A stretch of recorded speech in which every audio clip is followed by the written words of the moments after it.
As people are joining, let us be with a prayerful attitude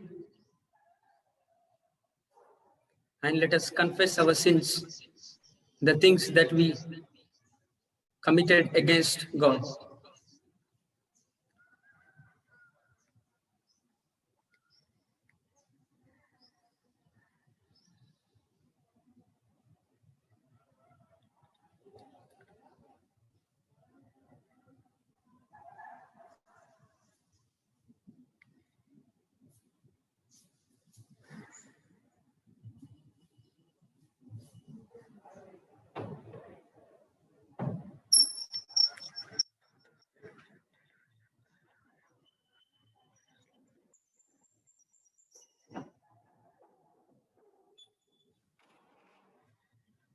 Let's pray. Gracious Heavenly Father, the giver and author of life, we enter your presence confessing the things we try to hide from you. In humility, we admit that we are sinners and in need of your grace. Lord, have mercy on us. Forgive us through Christ. Cleanse us and create in us the desire to live every moment for you and to please you in every way. Lord, we thank you so much for adding one more day in our lives and blessing us with your presence, submitting the rest of the time into your mighty hands, believing that you have heard our prayers. We pray these things in the name of our precious Lord and Savior Jesus Christ. Amen. Praise the Lord. Good morning, everyone. I welcome you to this morning chapel service. Let me read a Bible verse for you. James chapter 1, verse 12. James chapter 1, verse 12. Blessed is the man who remains steadfast under trial, for when he has stood the test, he will receive the crown of life, which God has promised to those who love him.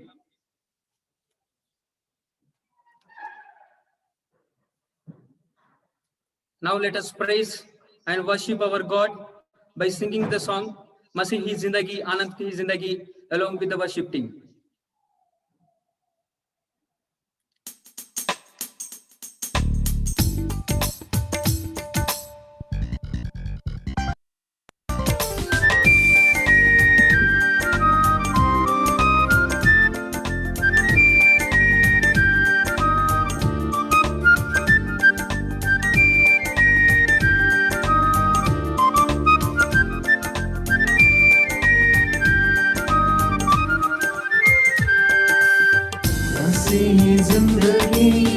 आनंद की जिंदगी है जिसका दाता यीशु मसीह। मसीही जिंदगी आनंद की जिंदगी है जिसका दाता यीशु मसीह। चाहे कष्ट आए चाहे नष्ट आए, यीशु है मेरा हमेशा साथी। चाहे कष्ट आए चाहे नष्ट आए, यीशु है मेरा हमेशा साथी। दुनिया की मदद जब बंद हो जाए, लोग हमें जब छोड़ भी देंगे। दुनिया की मदद जब बंद हो जाए, लोग हमें जब छोड़ भी देंगे।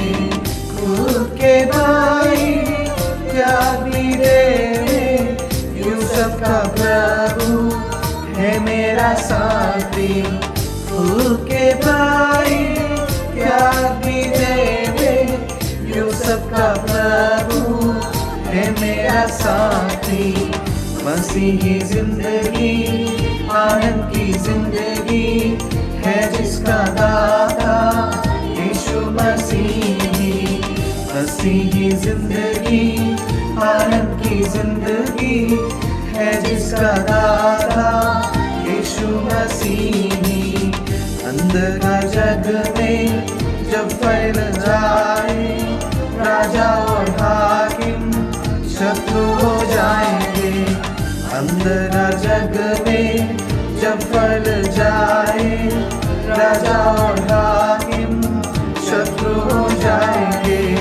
वह अग्निकुंड हो, शेरों की मांग हो, दानियल का प्रभु है मेरा साथी। वो अग्निकुंड हो, शेरों की मांग हो, दानियल का प्रभु है मेरा साथी। मसीही जिंदगी आनंद की जिंदगी है जिसका दाता यीशु मसीही। मसीही जिंदगी आनंद की जिंदगी है जिसका दाता यीशु मसीही। मसीही जिंदगी आनंद की जिंदगी है जिसका दाता यीशु मसीही। मसीही जिंदगी आनंद की जिंदगी है जिसका दाता यीशु मसीही।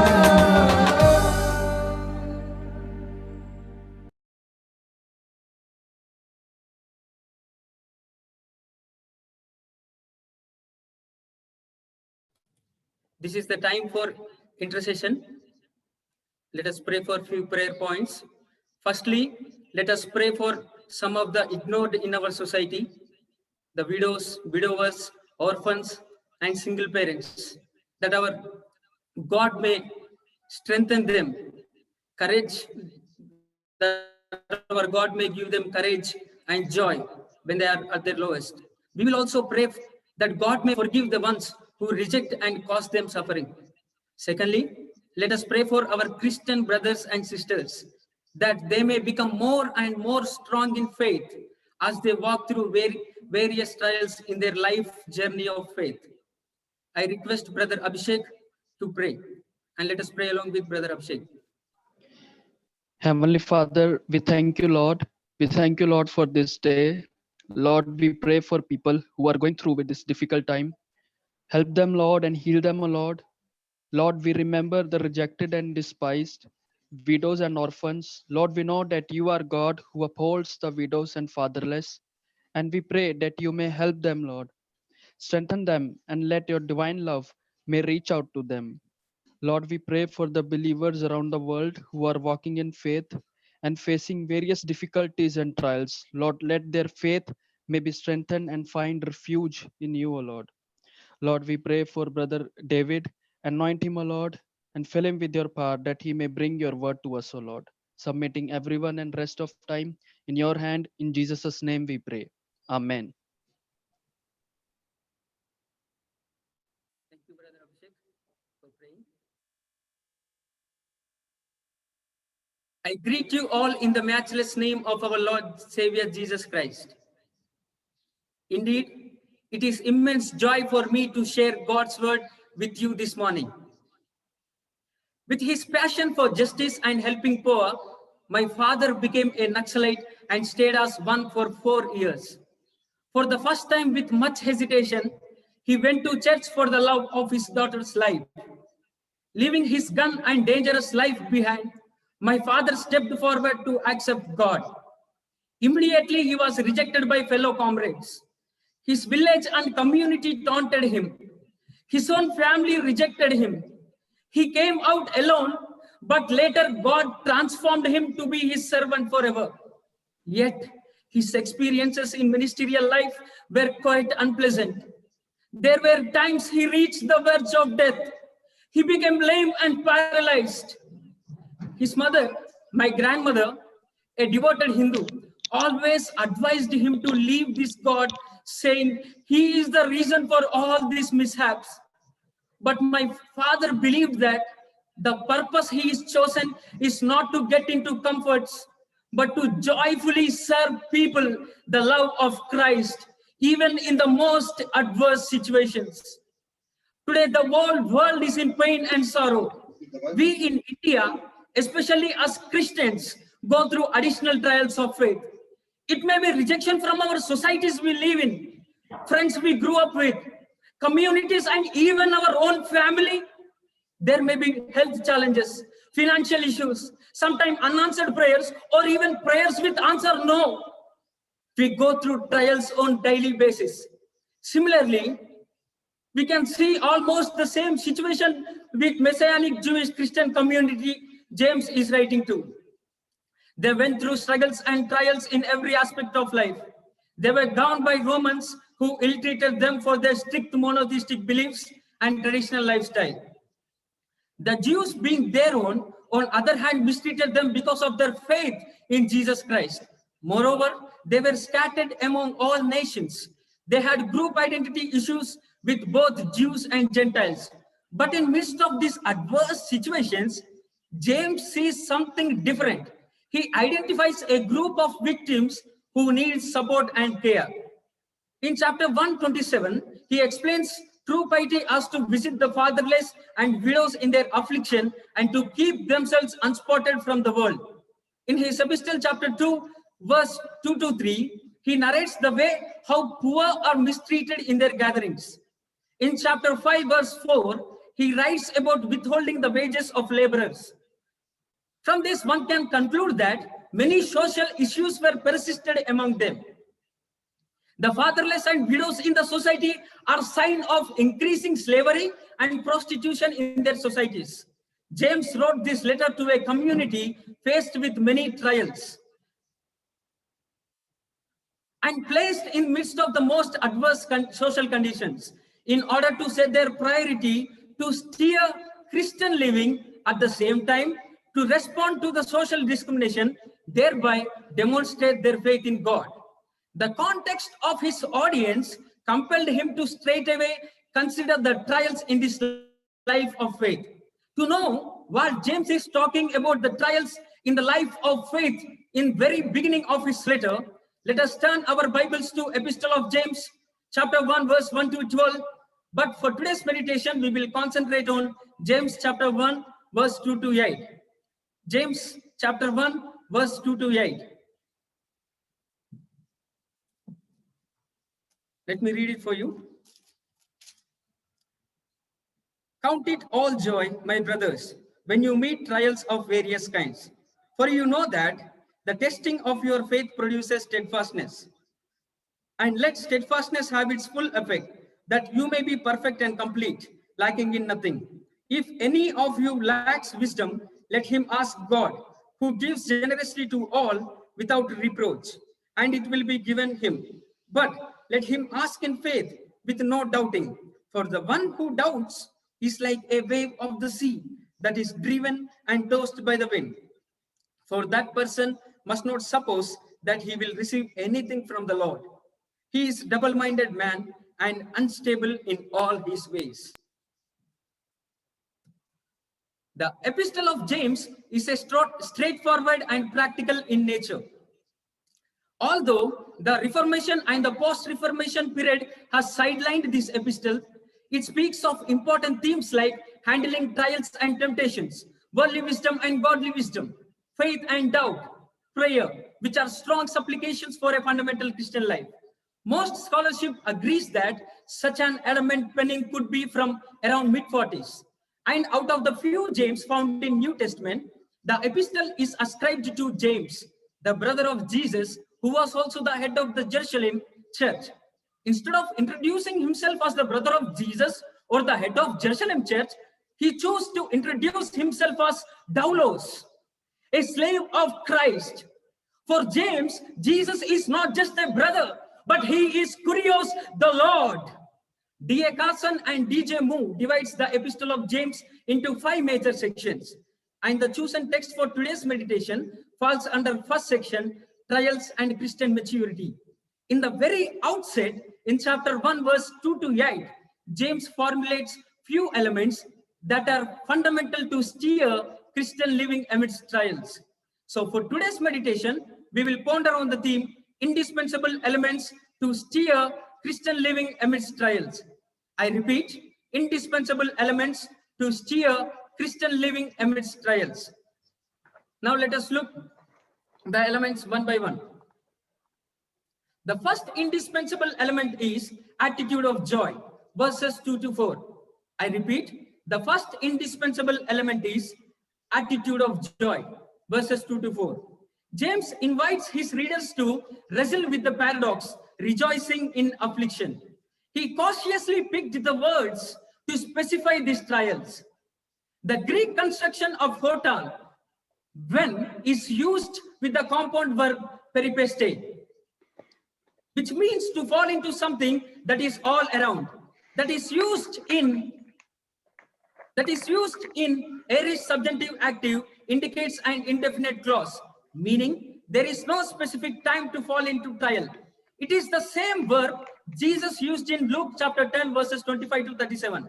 In the story of a man who fell into the hands of thieves on the road to Jericho. Like the man who fell into the hands of robbers, we encountered trials irrespective of our choice. The adjective various qualifies the intensity and variability of trials. In other words, trials can come anytime. They are various in nature. The paradox lies in the fact that we are commanded to count it all joy. Greek word hegesaste for count is used in aorist imperative middle, makes this a command which demands an action by one's own self. The knowledge of trials and its various kinds are not to avoid them. Rather, it demands a transformation in the attitude of believers. Unlike the world which grieves during trials, consider it a joy. This must be the lifestyle of a believer. Why James has to be so emphatic in saying this? As he goes further, he gives us two reasons for how a trial can be considered with an attitude of joy. The first reason is by knowing that testing of faith produces steadfastness. Verse 3. We live in the age of information, and as a result, we are forced to imbibe a lot of unnecessary knowledge through the social media. Even if we say that we are not interested, they keep on showing suggestions. Here also we are in need of knowledge to understand this paradox of rejoicing in afflictions. This is not some theoretical knowledge. The adverbial participle used for knowing is gnospontes. This puts an emphasis on it. This is not some theoretical knowledge, but an experiential knowledge. Unlike random and inept knowledge, trials have a specific purpose in a believer's life. These are not temptations to trap and failures. These trials are on specific purpose, which is to bring something best out of us. The Greek word used for test has varied sense like genuineness, esteemed, valuable, and precious, and also image of tempering gold or steel. Just like gold is tested in the fire and purified, faith is also tested through trials and produces steadfastness. This is not a passive act of submission, but an active quality. The compound verb hypomone literally means to stay under. Here is a picture of a person under heavy load and choosing to stay there instead of trying to escape. Perseverance doesn't come as an inherent ability, but only by going through difficult circumstances. Attitude of joy amidst trials brings out steadfastness. The second reason for how a trial can be considered with an attitude of joy is by allowing steadfastness to have its full effect. Verse 4. For James, steadfastness in itself is not the end, but it becomes a means for its full effect. The author very cautiously uses the verb eketo, let, in present imperative active. This is not an option, but it becomes an imperative. It becomes an complete. It becomes a command for every Christian to let this steadfastness to have its full effect, so that it may be perfect and complete. The grammatical construction, second final purpose clause, so that preceded by an imperative, shows its grammatical dependency on the imperative clause, and also its parallel functioning simultaneously. The test of faith producing steadfastness and the full effect of steadfastness happens juxtaposing. Yet we need to Allow it to happen in us. It doesn't happen overnight, for it is a process that has to have its complete effect. It is about shaping the whole person. My dear people of God, trials are many. Trials are unspecific. Trials are inevitable. This doesn't put us in confusion and misery, but this becomes the very reason for the paradox of rejoicing in various trials. It is only possible when we know that these trials are with a specific purpose. It is to produce steadfastness, which in turn completely transforms the attitude of a person. Only then we will be able to see those who are in need rather than our needs. If we as believers are stuck up in the miseries and confusion because of these trials, how can we minister to the poor, needy, and the oppressed in the society? So let us have an attitude of joy amidst trials. The second indispensable element is asking for the needed wisdom, verses 5 to 6a. The second indispensable element is asking for the needed wisdom, verses 5 to 6a. There was a small girl who asked her mother, "What happens if I touch fire?" Loving mother told her, "It will burn your hand." One day, this child touched the fire and started crying. Mother took her in hands and asked her, "What happened?" The child very innocently replied, "Fire really burns." The rest of the life, the child never touched the fire. Asking is the innate nature of human beings. As a child, I used to ask all sorts of silly questions. And I guess it is same with all of us. And every answered question gives us some knowledge. But wisdom is not confined to knowledge. It is Charles Spurgeon once said, "Wisdom is the right use of knowledge." This theme of divine wisdom is found running through the entire book. We need to ask because we lack the wisdom to understand the paradox of rejoicing in trials. The conditional clause, "if," is not to imply a doubt, rather it presupposes a standing fact. For recipients to see their trials in proper light and respond accordingly, they require wisdom. Wisdom is very important aspect in Jewish community. In Greek thought, wisdom is centered upon knowledge, cleverness, learnedness. But for a Jewish worldview, wisdom exceeds far beyond just knowledge and learning. It is a practical righteousness with the ability to discern good and evil in everyday living. It is a power and gift from God to do right thing at the right time. This is why the book of Proverbs speaks very highly about wisdom. To attain such wisdom, one is commanded to ask. The use of verb eiteito in present imperative active makes it demand that is expected of us on daily basis. In each and every trial, we need to ask for wisdom to face these trials. If so, then what is the source of this wisdom? Is it books?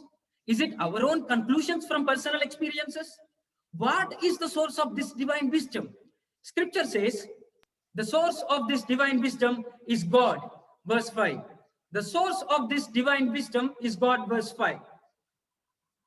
Job, the most afflicted man in the Old Testament, asked this exact question, but where can wisdom be found? He says, it is not found among the living, neither it can be discredited equal with gold. It is valuable than rubies. Finally, he declares towards the end of the chapter 28, behold, the fear of the Lord is the beginning of wisdom. Job chapter 28, verse 28. Having lost his progeny, property, health, and wealth, even while it feels like walking in the shadow of death, Job says, the true and living source of wisdom is Yahweh. If we are to ask the question, why God? The text explains it very clearly. God, by definition, is omniscient. Is it the only reason? No. James moves on to explain the attributes of God. Let him ask God, who gives to all generously, without hesitation. The author makes use of the adverbial participle didontos, which means to give, placing an emphasis on the noun God. The Greek word used for generously literally means single-minded, without hesitation. This stands as a contrast for double-minded in verse 8 to show that God is not of two minds in giving.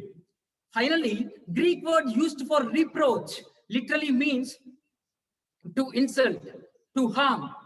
When we come to God for wisdom, He will never make us feel guilty of it. God will never despise or resent us for asking wisdom. He gives to all. He gives it generously, and He gives it with an ungrudging attitude. God is not only omniscient, but also He is the generous giver. But how are we to approach God to ask for this divine wisdom? Scripture says, ask God in faith. Verse 6a. Faith is another important theme that runs through the book. Both prologue and epilogue of the book contains a note of caution that prayer must be offered in faith. Faith is the confident belief that God in Jesus can supply all human needs, material and spiritual. It is not simple belief in the proposition that prayers will be answered. It is a confident in God that He will give us generously. Our prayers are to be wrapped up in faith. Hebrews 11:6 says, it is impossible to please God without faith. Ask in faith without doubt. The Greek word for without doubt also means to differentiate, to be divided against yourself, and to waver between two alternatives. Here, it is an adverbial participle usage, emphasizing on the verb doubting. It is not the person that matters, but the nature of the person that matters. Many ask, but with the doubting nature. The prayer should come from a heart of faith. Our God is a God who gives. One of the beautiful aspects of God that Bible teaches is that He is a generous giver. And He gave His only Son for us. So we need to come to this true source of wisdom and ask for it in faith without doubting.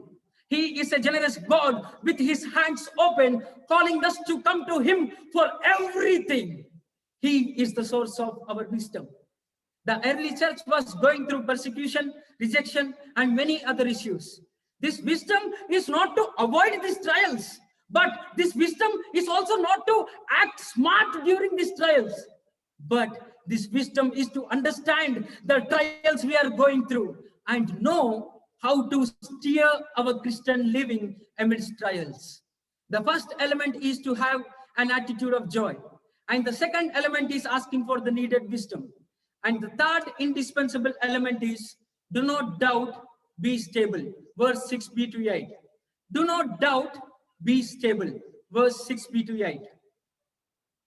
In verse 6b to 8, James talks about the person whose nature is of doubt. For Matthew and James, this is the idea opposite of faith. To ask with doubt is not having faith in God. The Greek word diakrinomenos literally means differentiate and is often used in the sense of create distinctions, dispute. But the usage in present participle middle here and in 6a, verse 6a, a reflexive idea was introduced. That is, dispute within oneself. The idea being communicated is the basic division within the believer. It is not a division among them as believers or a division between them and non-believers, but it is a division at the very heart of a person. Jesus also uses the same word, although in different form, in Matthew 21:21. He said, if you have faith and do not doubt, you can say to this mountain, go throw yourself into the sea, and it will be done. A strong faith in God is needed to face trials. Again, faith without doubt doesn't mean that you will be secure or immune to trials, but it helps us to face these trials. Like creation without creator, doubt without doubter is impossible.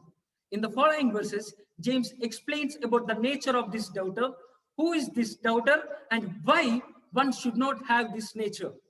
James says, a doubter will be driven and tossed by the wind. Verses 6b. This allusion is drawn on a familiar theme in Jewish literature, denoting the wicked people as those who are at the mercy of unruly ocean. But the adjective participle usage of doubt indicates the emphasis is on the person and not on the allusion. This is a strong kind of doubting that causes a basic division within the heart of a believer that brings about wavering and inconsistency toward God. The adverbial participle used for the words driven and tossed indicates the emphasis. The picture here is not of a wave mounting in height and crashing to the shore, but this is a swell of a sea, never having the same texture and shape, and always changing with the variations of wind direction and strength. James uses this description to explain why believers need to have a consistent faith as they ask of God. A doubter cannot be stable. A doubter changes according to the wind. A doubter doesn't have firm confidence in the Lord. A doubter disputes with and distrusts God. So do not be a doubter. I repeat, do not be a doubter. Now, what is that a doubter will achieve by being a doubter? The text says, a doubter will not receive anything from the Lord. Verses 7 to 8. A doubter should not expect to receive anything from the God. The Greek grammatical construction for must not suppose indicates a command to cease an action, which has already begun. It is a command to the doubters that they must stop expecting to receive anything from the Lord. It should be either you expect without doubting or you doubt without expecting. It is impossible to have both at the same time. Such a person is double-minded and unstable in his ways, text says, which for James is the hallmark of unbelief. The double-minded man literally means a double-souled man. He or she is a person with two affections and trying to serve two masters. This word actually pictures a person who has ongoing civil war within him. He lacks stability and torn between conflicting desires and wills. The adjective unstable rendered here has an imagery of person incapable of walking steadily and unable to steer a straight course. Always his ways are uncertain. The word ways is a common Old Testament expression often used for a person's lifestyle. Doubting is not accidental in their lives. Instead, they voluntarily chose to doubt God in everything they ask of him. In other words, doubting God is their lifestyle. And the scripture says, such a person cannot receive anything from the Lord. A person who is double-souled shall not receive anything from the Lord. And he is unstable in everything of life. The fact that our God is sovereign alone gives us the reason to trust him. Therefore, do not doubt, be stable. I repeat, do not doubt, be stable. In 1527, when bubonic plague got widespread in Wittenberg, the place was asked to be deserted by all. But Martin Luther remained in that place and continued to serve the people affected with this deadly virus. When Martin Luther rejected to leave and was asked the reason, he made this statement that startled everyone. It is not what would Jesus do? Rather, what would you do if it was Jesus? Such a response can come only from a person who understands what God expects from us. Jesus said in the Gospel of Matthew, what you do for one of these little ones, you do it for me. So with all boldness, Luther could extend the hands of service in such an adverse times, similar to that of our situation today. My dear people of God, are we taking care of the hurt God gave us? Are we seeing the real needy? Or are we afraid of death and saving ourselves? Do not forget the purpose we are chosen for. What are those sufferings which makes us feel so vulnerable? What are our trials today? My dear friends, remember one thing as we are entering into the ministry field. The world needs us more than ever before. The current situation of the world in every sense is like a driven and tossed by the wind. And it is our calling to step into these troubled waters with our confidence and faith well placed in God. The people of God and the church needs our service. The need for help is so acutely felt in our times than ever before. And what is our response and commitment to the body of Christ, to our nation and the world at large during these unprecedented times in history? Are we also dancing to the times, to the tunes of this chaotic world, which is unstable, chaotic, doubting, and restless in every way? Or are we stable, wise, joyful, and helpful? Verse 12 summarizes the whole point here. Blessed is the man who remains steadfast under trial, for when he has stood the test, he will receive the crown of life which God has promised to those who love him. My dear people of God, expect trials as the test of faith and allow God to work in us to make us mature Christian. Let us be steadfast under trials and receive the crown of life. If elements like mask and sanitizer are so important during this fatal pandemic, how important are spiritual elements to steer our Christian living amidst trials? So primarily, we need to have an attitude of joy because trials produce steadfastness, which in turn becomes our character. Moreover, we need to ask God and ask Him in faith without doubting to grant us the divine wisdom. And finally, without doubting, we need to be stable and fix our eyes upon the true God to receive from Him, or else we cannot withstand these trials. And only then we can see the real people who need the love of Christ. Let us look to the Lord in prayer.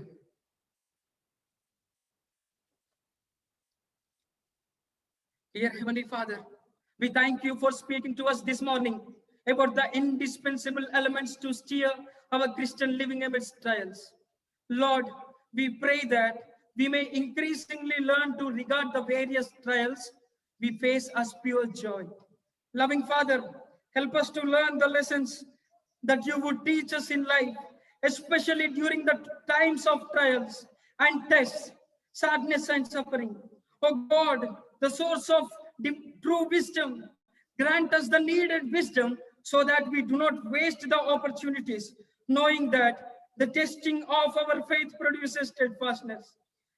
May we always approach your throne of grace in faith, faithfully and unwaveringly, without doubting. Lord, we praise and thank you so much for the good works that you are doing in our lives.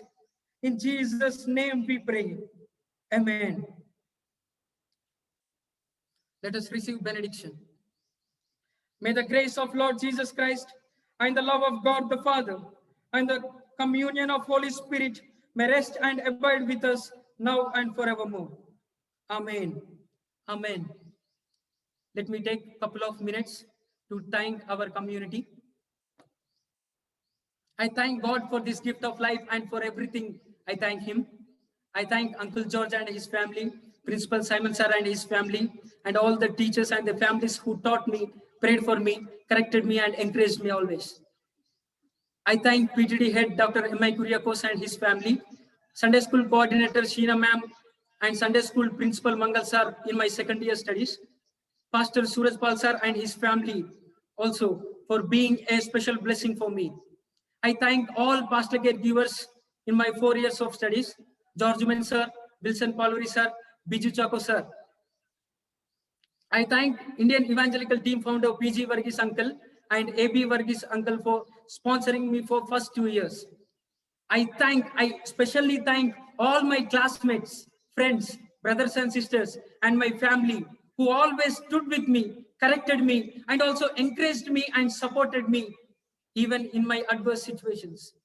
I also thank my church members for extending their hands of service through the love of Christ in my adverse situations. Thank you, everyone. God bless you all. I give to SPSR to make if any announcements if they have. Thank you, Badanapalli David, for bringing God's word to us this morning and powerfully speaking to us. God may continue to enable you and strengthen you to be an effective witnesses of God's word in the days to come. From my side, only one announcement, that is today is Friday and we will have a Abba Father prayer meeting at 8 o'clock. Abba Father prayer meeting at 8 o'clock. Request all of you to join and we will pray together. If Simon sir or Joel sir, others have any announcement, you may kindly make it now.